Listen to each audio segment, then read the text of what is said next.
Hey បងប្អូនសុខសប្បាយអត់បងប្អូនថ្ងៃនេះខ្ញុំចេញវីដេអូមួយចង់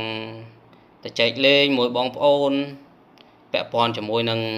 ករណីក្មេងទំនើងមួយក្រុមដែលកំទេចឡានអឺមួយគ្រឿងកាលពីថ្ងៃចូលឆ្នាំសង្ក្រាន្តនៅវត្តភ្នំណាបងប្អូនហ្នឹងហើយបងប្អូនករណីនេះវាធ្វើឲ្យកក្រើកដែរហ្នឹងនៅក្នុងកំឡុងពេលចូលឆ្នាំថ្មីប្រពៃណីជាតិខ្មែរយើងហ្នឹងធ្វើឲ្យកក្រើកពេញបណ្ដាញសង្គមនានាអញ្ចឹងណាបងប្អូនហើយយើងមើលឃើញថាអញ្ចឹងមនុស្សអញ្ចឹងឯងតិចតួចអីអធិស្ឋានគ្នាបានអត់ចេះអធិស្ឋានគ្នាទេណាគុំគួនរកខុសរកត្រូវដោយករណីអ្នកបង្កហេតុទាំង11អ្នកនេះអញ្ចឹងគេចុះមកសុំទោសហើយយើងបើកម៉ូតូបុកឡានគេពីក្រោយគេចុះមកសុំទោសហើយគេអត់ទាសំណងទាអីទៀតក៏បុរសជាម្ចាស់ឡានក៏ទាញម៉ូតូហ្នឹងចេញហើយគាត់បើកឡានចេញវាចាយដល់អីអាម៉ូតូហ្នឹងវាដួលវាធ្វើឲ្យពួកអាក្មេងទំនើងប្រមាណអ្នកហ្នឹងវាក្តៅក្រហាយតពេលវាក្តៅក្រហាយវាចាប់ផ្ដើមបកជាអំពើហិង្សារហូតដល់បំផ្លាញទ្រព្យសម្បត្តិអ្នកដតីបំផ្លាញឡានវាយឡានគេឡើងខ្ទេចខ្ទីអស់ហើយឡានគេតម្លៃរាប់ម៉ឺនបងប្អូនគួរពិចារណាមើលហើយវាសំអាងអីដល់ថ្នាក់ទៅវាយទ្រព្យសម្បត្តិគេទៅវាយឡានគេឡើងខ្ទេចខ្ទីអស់ណែបើសិនជាមានឧទាហរណ៍ថាបុរសជាឡានហ្នឹងជាអ្នកបង្កហេតុយើងជាប្រជាពលរដ្ឋមានសិទ្ធិត្រឹមតាចាប់ឃាត់ខ្លួនបុរសម្នាក់ហ្នឹងនាំគ្នាឃាត់ខ្លួនបុរសម្នាក់ហ្នឹងដើម្បីរងចាំសមត្ថកិច្ចមកដោះស្រាយឬមួយក៏រងចាំសមត្ថកិច្ចដើម្បីចាប់បុរសម្នាក់ហ្នឹងបញ្ជូនទៅតាមធ្វើតាមនីតិវិធីនៃច្បាប់យើងអត់មានសិទ្ធិទៅវាយគេទៅទាត់ធាក់គេទៅរហូតដល់បំផ្លាញទ្រព្យសម្បត្តិគេនោះទេអត់មានសិទ្ធិហ្មងហើយករណីនេះយើងឃើញថាចែកបងប្អូនធ្វើឲ្យក្មេងទំនើងមួយចំនួនវារៀងចាធ្វើឲ្យប្រជាជនមួយចំនួនហ្នឹងក៏អាចចងចាំនៅក្នុងខួរក្បាលថាករណីនេះវាអញ្ចឹងកាលពីប្រហែលឆ្នាំមុនក្នុង2010 ហ្នឹងមានករណីមួយស្ទាវមួយក្រុមហ្នឹងវាតាមវាយបុរសម្នាក់ដោយសារតោះសម្ដីគ្នាពីណាមកយើងអត់ដឹងតោះតែពេលអាស្ទាវមួយក្រុមហ្នឹងវាតាមអត់ទាន់វាស្រែកថាបុរសម្នាក់ហ្នឹងចោលស្រែកថាចោលអញ្ចឹងទៅជិះម៉ូតូដេញតាមទៅ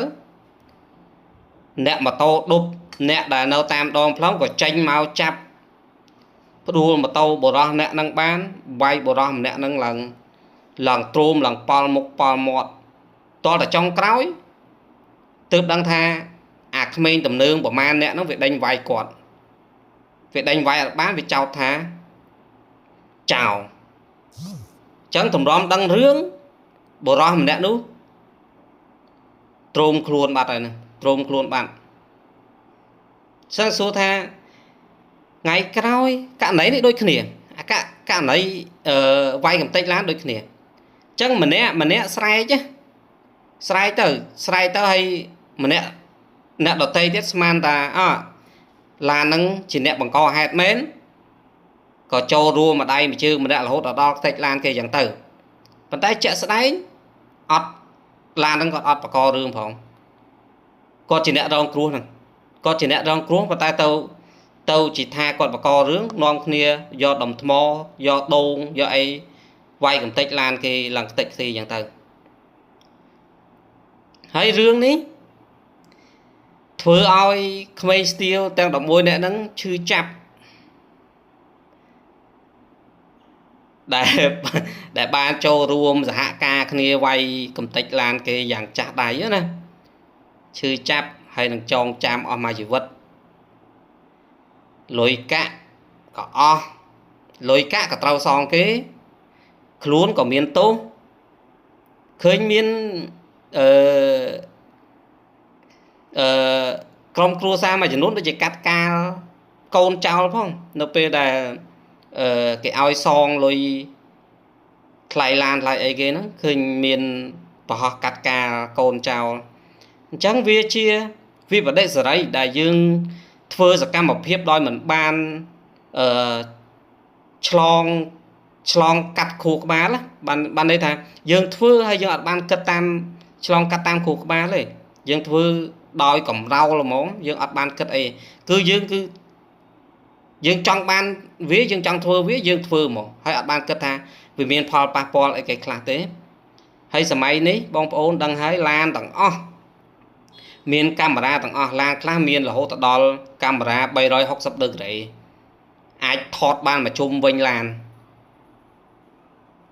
ឡានខ្លះស៊េរីចាស់ក៏គេដាក់កាមេរ៉ាមុខក្រោយហើយក៏មានកាមេរ៉ានៅតាមដងផ្លូវសាធារណៈជាច្រើនហើយសមត្ថកិច្ចឥឡូវគេខ្លាំងគេអត់ខ្សោយទេបើសិនជាចង់វែកមុខអ្នកឯងរត់ទៅណាក៏រត់អត់រួចដែរព្រោះគេចេះធ្វើការងារបាក់គេចេះកំណត់អត្តសញ្ញាណគេចេះកំណត់បុគ្គលណាម្នាក់គេច្បាស់លាស់គេព្រោះសម័យនេះសម័យបច្ចេកវិទ្យាអញ្ចឹងមិនបាច់ចាំកិច្ចទេអញ្ចឹងរឿងរ៉ាវនេះចងចាំអស់មួយជីវិតតែអារឿងតូចសោះបកឲ្យមានបញ្ហារហូតទៅដល់ខ្លួនឯងមានទោសមានទណ្ឌអស់លុយអស់កាក់ព្រាត់ប្រាសគ្រួសារខាត់ពេលវេលារៀនសូត្រខាត់ពេលវេលារកស៊ីអាហ្នឹងគឺចឹងឯងពាក្យចាស់ខឹងខុសខឹងខូចខឹងខាតអត់ពាក្យចាស់និយាយមកមួយគេបានគិតគូរអស់ហ่าដាក់មកត្រូវហ្មងបើយើងធ្វើទាំងខុសយើងធ្វើទាំងខឹងប្រកាសជាខុសហើយបើយើងធ្វើទាំងខឹងប្រកាសជាខាតហើយបើយើងធ្វើទាំងខឹងប្រកាសជាខូចខ្ទីអស់ហើយអញ្ចឹងចងចាំក្នុងខួរថាមុនធ្វើអីមួយត្រូវយកអាទង្វើហ្នឹងយកមកគិតឲ្យឆ្លងកាត់តាមខួរក្បាលឆ្លងកាត់តាមវិចារណញ្ញាណយើងសិនហើយបើយើងគិតថារឿងហ្នឹងយើងធ្វើទៅត្រូវអូខេយើងធ្វើទៅប៉ុន្តែ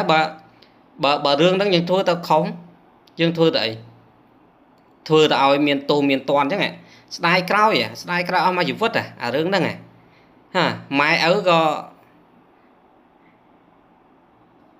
កាត់ការកូនចោលខ្លួនឯងក៏ជាប់ទោសអស់លុយអស់កាក់ខាត់ពេលវេលាខាត់អីទាំងអស់ហើយអាសង្ក្រាន្តគេរៀបចំឲ្យលេងឲ្យសបាយសោះហ្នឹងមិនព្រមនាំគ្នាលេងឲ្យសបាយរដ្ឋាភិបាលខំរៀបចំសង្ក្រាន្តខំរៀបចំអីឲ្យលេងទោះជាប្រទេសជាតិកំពុងតែមានបញ្ហាអីជាមួយថៃជាមួយអីដោយគេខំរៀបចំឲ្យបានលេងហើយអាខ្មែរខ្លួនឯងនេះមិនបានមិនលេងឲ្យបានសុខសប្បាយឲ្យបានសប្បាយទាំងអស់គ្នាទៅកុំឲ្យវាមានបញ្ហាកុំឲ្យវាមានអំពើអសកម្មអីទាំងឡាយក្នុងកំឡុងពេលដែលគេបើកឲ្យលេងនេះចឹងបានថាខ្មែរយើងនៅខ្សោយក្នុងការគិតខ្សោយក្នុងការស្វែងយល់ត្រេះរិះពិចារណាគឺខ្សោយមិនមែនតែខ្ញុំមិនមែនតែពួកអស់ហ្នឹងទេតែបងប្អូនខ្ញុំខ្លះក៏អញ្ចឹងពូមីងខ្ញុំខ្លះក៏អញ្ចឹងដែរវាដូចតែគ្នាគាត់ថាយើងសង្ឃឹមថា ទៅថ្ងៃមុខហើយទៅថ្ងៃមុខក៏បងប្អូនខ្មែរយើងសង្ឃឹមអីទៀតបើយុវជនកំពុងតែពេញកម្លាំងកំពុងតែពេញគិតកំពុងតែពេញលូតលាស់វាទៅជាអញ្ចឹងនេះទៅជាអញ្ចឹងអស់ហើយឲ្យសង្ឃឹមអីទៀតឥឡូវនេះ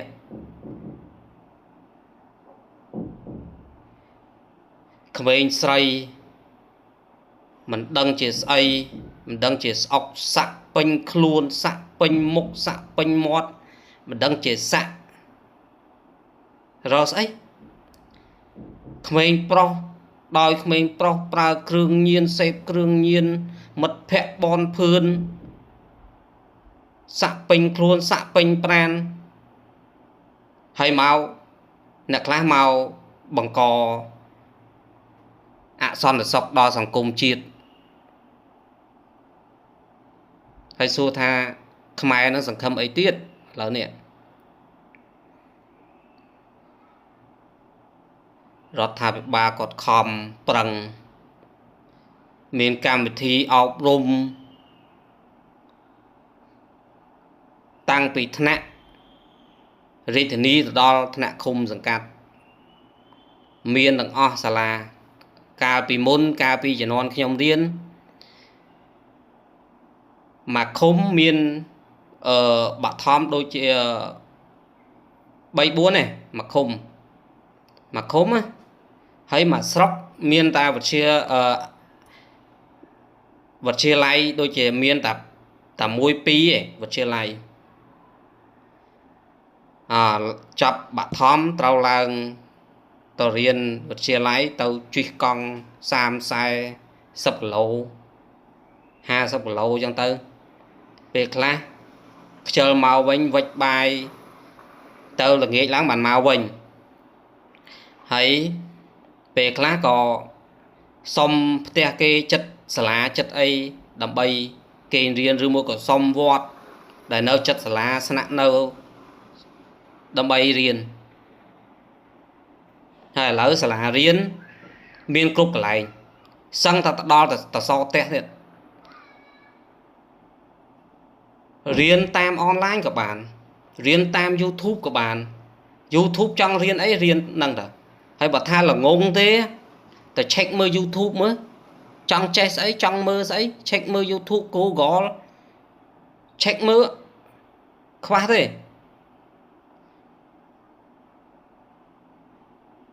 តែស្ដាយ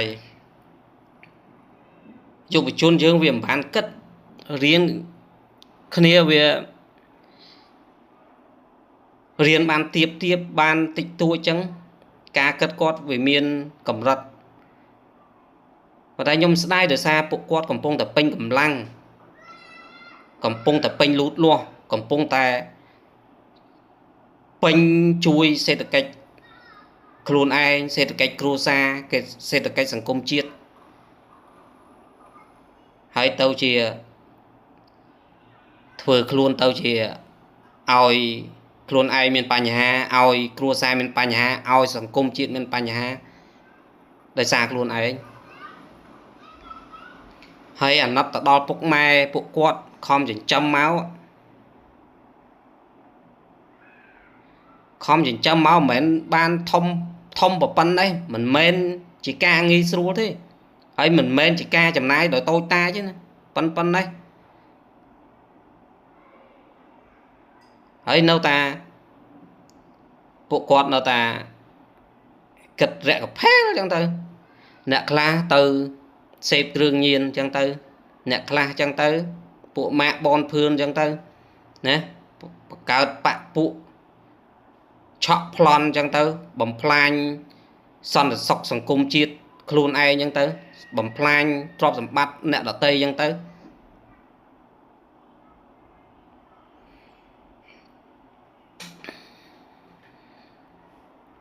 បងប្អូនវីដេអូនេះខ្ញុំធ្វើរៀងច្រើនបន្តិចដោយសាររៀងវែងបន្តិចដោយសារខ្ញុំចង់ដាស់តឿនដល់យុវជនទាំងអស់សូមកុំធ្វើតម្រាប់តាមដូច ក្រុមក្មេងតនឿងវាយឡានគេក្រុមក្មេងតនឿងកាប់ចាក់កាប់សម្លាប់គ្នាក្រុមក្មេងតំនឿងបកអសន្តិសុខសង្គមឆក់ប្លន់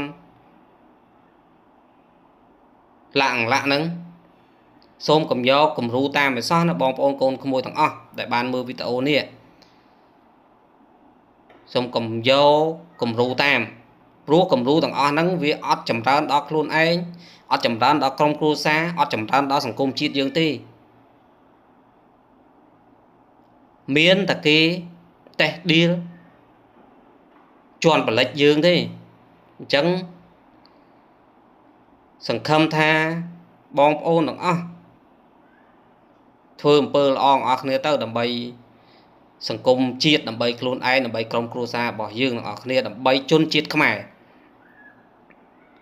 ហើយអ្នកដែលវាយឡានហ្នឹងគឺមានវិបដិសារីអស់មួយជីវិតហើយព្រោះដងមួយអស់ប្រហែលដូចជាម្នាក់$5,000ដុំថ្មមួយអស់ម្នាក់$5,000អស់ទៅឲ្យរៀងថ្ងៃក្រោយគេឲ្យលេងសបាយហើយឲ្យបកាច់ចេះលេងសបាយទៅទាស់តែងគ្នាស្អីសិតតែខ្មែរហ្នឹងហើយក៏មិនចេះស្រឡាញ់គ្នាសោះអញ្ចឹង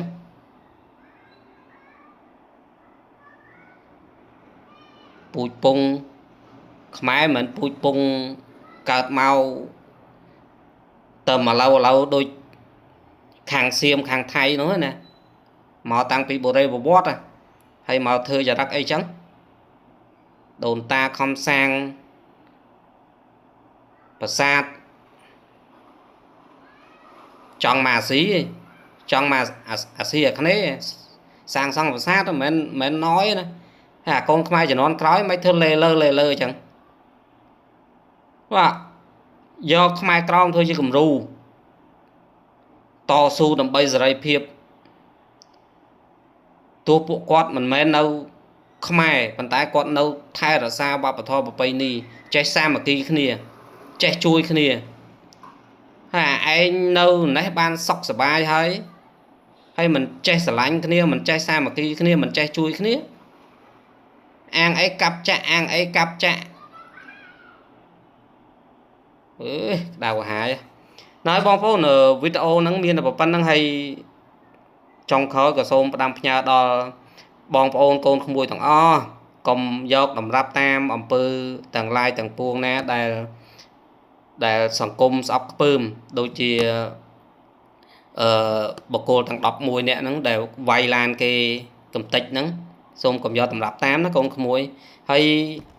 ដូចជាពាក់ព័ន្ធជាមួយការសេពគ្រឿងញៀនពាក់ព័ន្ធជាមួយនឹងការសាក់ការអីបងប្អូនមុននឹងធ្វើវាសូមបងប្អូនកូនក្មួយពិចារណាឡើងវិញតើវាគួរមិនគួរតើវាត្រូវឬក៏ខុសតើវាល្អសម្រាប់ខ្លួនឯងដែរអត់ចឹងបងប្អូនវីដេអូហ្នឹងមានតែប៉ុណ្្នឹងហើយបើបងប្អូនគិតថាវីដេអូខ្ញុំមានសារៈសំខាន់សម្រាប់មនុស្សជាតិសម្រាប់ខ្មែរសម្រាប់សង្គមខ្មែរសូមបងប្អូនជួយចុច Subscribe Channel ហើយក៏ចុច Like Share វីដេអូខ្ញុំម្នាក់មួយផងអរគុណច្រើនបងប្អូន